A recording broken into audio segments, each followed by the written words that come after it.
வணக்கம். ஒரு டிப்ஸுங்க. நம்ம சமையல் கரண்டி இருக்குல்லங்க, இந்த கரண்டிய ஸ்டவ்வில் வைக்க வேண்டியதுங்க.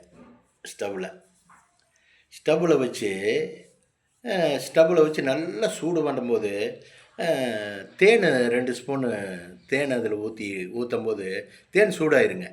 அப்புறம் குருமிளகு தூளுங்க. குருமிளகு தூள்னா கடையில் வைக்கிறதெல்லாம் இருக்கக்கூடாதுங்க.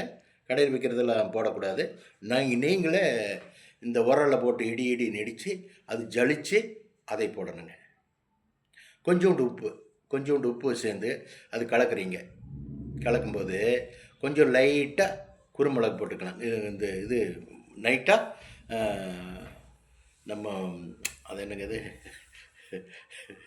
அந்த கிராம்பு 2 கிராம்பு போடணுங்க. கிராம்பு நுணுக்கி போடணுங்க. நுணுக்கி பவுட்ரு பண்ணி போடணுங்க.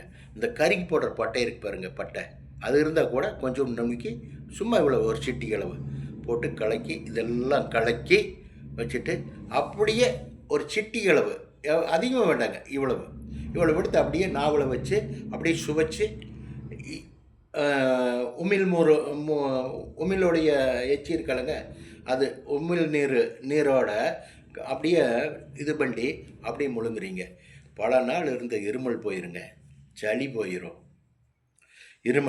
சளி, இந்த தொண்டை வலி, இந்த மூக்கு ஒரிஜினா மூக்கு அடைச்ச மாதிரி இருக்கிறது, இதெல்லாம் கிளியர் ஆயிருங்க.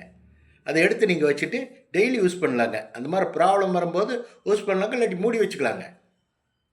மூடி வச்சுட்டு யூஸ் பண்ணி பாருங்கள். இதெல்லாம் ஈஸி மெத்தடுங்க, ரொம்ப ஈஸி மெத்தடு. உங்களுக்கு தலைவலி கூட வராதுங்க. தலைவலி கூட வர்றதுக்கு வாய்ப்பு இல்லை. அந்த மாதிரி ஒரு டிப்ஸுங்க இது. பாருங்கள். ஓகே, பாருங்கள்.